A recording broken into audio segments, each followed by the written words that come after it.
About time this happens. About time we have a night like this. About time these teams win. And finally, the Lakers actually play good. The Warriors play good. And they just win 2 games back to back.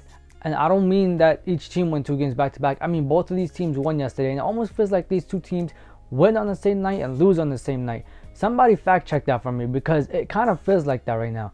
But before we get into the Lakers Warriors games that happened yesterday, like, comment, subscribe, and share. And let's talk about the Grizzlies and Spurs game first. So to start off, I thought the Spurs and Grizzlies game was going to be amazing. So, I clicked on it and I was watching, and for the first half, it was amazing. And it was great. It was a close game until it wasn't. But the first quarter was a lot of back and forth. Second quarter, a lot of back and forth. The Spurs were having a block party yesterday. They were getting block after block after block. I mean, Victor Wembanyama had 8 blocks in the first half alone. They couldn't give up nothing in the paint. The Grizzlies couldn't score nothing in the paint. Everything was so tough, and everything was just guarded by the Spurs, and they were just there all the time.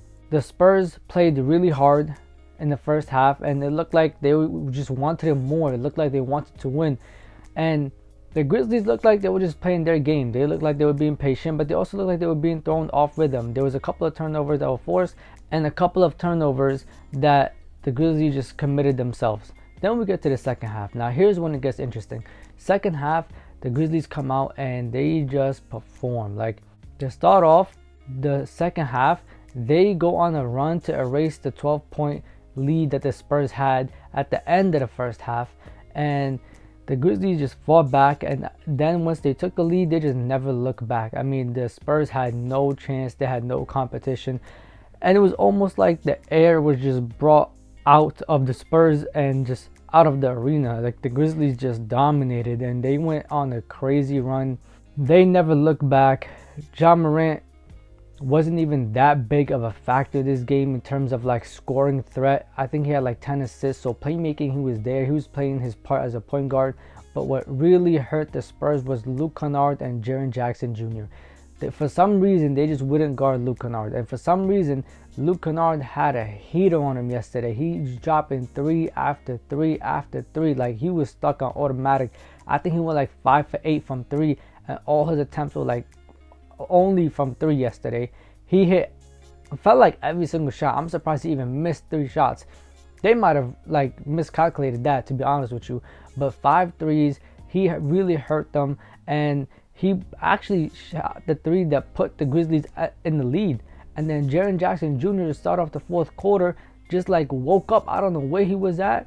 I don't know where he came from. But somehow he just got it going. And it's almost like the fourth quarter just became his quarter. Like, to start off the fourth quarter, he went straight to the basket a couple of times. He hit a couple of the threes. I mean, he was playing defense on the other end. He even stopped Victor Wembanyama, who's 7'3" and probably has like 6 inches on Jaren Jackson Jr. And he stopped him. He turned over the ball, like forced turnovers. He did a lot this quarter that just put the Grizzlies way ahead of the Spurs and just forced the lead to balloon to what it ended up being. And it got to the point where I was like, you know what, the Spurs just look like they won't fight back. Even though the game might be somewhat winnable and they might be able to build a comeback and, start trying to fight back and might win, it just looked like the Spurs didn't have enough. It looked like they were drained. And the Grizzlies kind of did to the Spurs what the Rockets did to the Grizzlies. They stayed in the game. They kept fighting back even though the lead ballooned to double digits. And eventually they got the win. And not only did they get the win, they got the win convincingly. They won by like 20 points. It was really bad. Like, the Grizzlies performed. The Spurs gave this one up. Then we get to the Lakers and Heat game. Now this is how I want the Lakers to play every night. You have the personnel, you clearly have the coaching, you clearly have the team, you clearly have the heart on some nights. You just have to find a way to do this every single night. There were times where the Lakers yesterday looked like they were about to just do what the Lakers always do. They come back, they fight back, they go on the runs, and then they just fall apart. But yesterday they kept it going, and mind you, AD had a decently good game. I mean, in my opinion, it was a great game, but he had a decently good game. Like, he went at a certain point he was 9 for 19. For me, that's a great game. But the night before that, he went like 10 for 11 at a certain point, and they lost that one. But this game, he went 9 for 19 to start off the first quarter. Anthony Davis felt like it was gonna be, he was about to drop 50 points. It felt like it was gonna be an AD domination happening in this game. Like, he was at the basket, he was going to the basket, he was hitting the like threes. Anthony Davis was unstoppable this first quarter and was so dominant.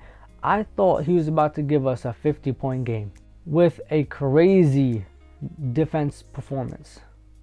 And the Lakers, to be honest with you, were behind this whole game, and they just had to fight back, and they just had to stay in it and just had to stay, motivated, and players had to stay ready, and they won all the little plays. They got turnovers that they forced. They got a couple of rebounds that were timely.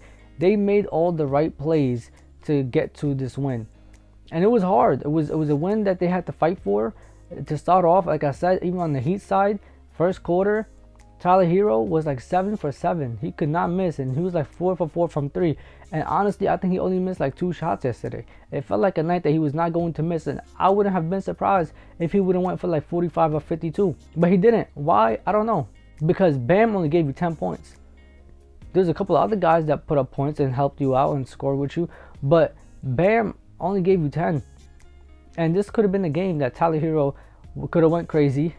He still had 34. That's still crazy, don't get me wrong, but I feel like he could have did more, and that's what the Heat would have needed from him yesterday. And to be fair, there were times where they triple teamed him. There were times where they double teamed him, and he had to make the right play. But he also had 7 turnovers at a certain point. I think it was the third quarter. Tyler Hero had more turnovers than the entire Lakers team combined.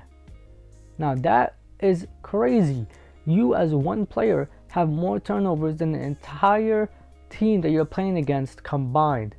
That's when you know you're doing something wrong, and you have the right and the most perfect recipe to failure. That was crazy, bro. 7 turnovers was insane.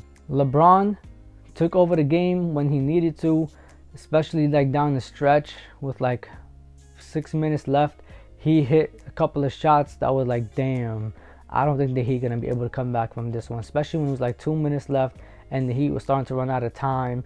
He hit a couple of shots.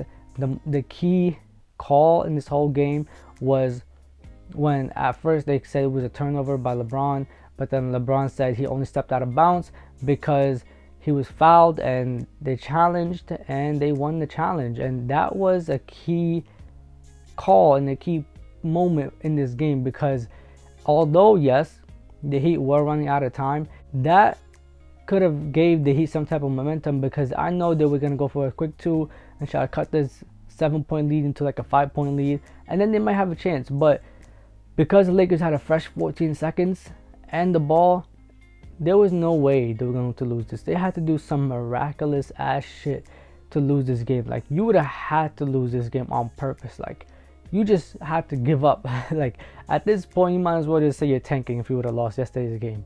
But they won. Nice comeback. And honestly, the Heat just missed shots when it mattered the most. Part of it was Lakers defense. Part of it was the Heat. There was some times where they just missed shots. Like, just at the end of the day, it is a make or miss league. At the end of the day, it is a game of runs, and the Lakers just had a better run yesterday. They, stayed the course. They weathered the storm, and when it mattered the most, they won the game, and they figured out how to play against the zone offensively. It was only a matter of time for LeBron James and JJ Redick come up with plays to attack the zone. I mean, some reason the NBA people struggle with zone, but that's defense that you see since like high school. But the Lakers eventually figured it out, and they won yesterday's game. Then we had the Warriors go up against the Timberwolves. Now, this game was a great game. I did not think it was going to be a great game because Draymond Green didn't play, and I thought the Timberwolves were going to come here and they're just going to be more dominant, more physical, and they're going to win the game. Because that's how the Timberwolves play. They're just naturally more physical than the Warriors. They're more dominant than the Warriors, and they're just like, who's going to stop Anthony Edwards on the Warriors? Like, nobody. And then you also have Dante, you have Julius Randle. There's so much offensive power and so much like just big bodies and defensive power to the point where I was like, there's no way the Warriors even have a chance. Not this year's Warriors. They've been playing so ass. There's no way they're going to win this game. And they pulled it out. I mean, they came out, started off the game, opened it up to a 24-point lead, and then, it was cut down to 12, ended the half with like a 12-point lead. Third quarter, Timberwolves come back and they storm back. They're fighting back for their lives. Warriors up by like 12 points, I think it was, and they cut the deficit down to like single digits. I mean, they were fighting really, really hard, and then they could have won. But the thing with the Timberwolves is you can't come out here with sloppy offense in the first half and I think you could just always fight your way back in the second half. That's not how this works. You have to be here from the beginning all the way to the end. You have to play the entire game the same way, and then your intensity is supposed to go up. You can't just sit here and then think they're about to let you come back in the second half and fight and probably win. Now, mind you, they almost pulled it off. Fourth quarter, it was like 90-81, and then they come back 94-91, and then it got even closer. End of the game, Steph Curry hit a shot. Then they played the free throw game. Anthony Edwards hit a crazy three with like 0.9 seconds left, and then they tried to foul Steph. Wasn't enough time. It was great. Timberwolves just waited too long to try to pull this comeback. I feel like they came in here expecting the Warriors to play like shit, and they just expected to win the game. But you can't do that with anybody, because the Celtics tried to do that with the Raptors yesterday, and we saw what happened. They lost. Jason Tatum, 16 points. That was also ass. I don't know how the fuck that happened. But for the most part, yesterday's games were good. Warriors won, and it was a close game. It was a great game. Lakers won. It was a close game for the most part until the Lakers just took over.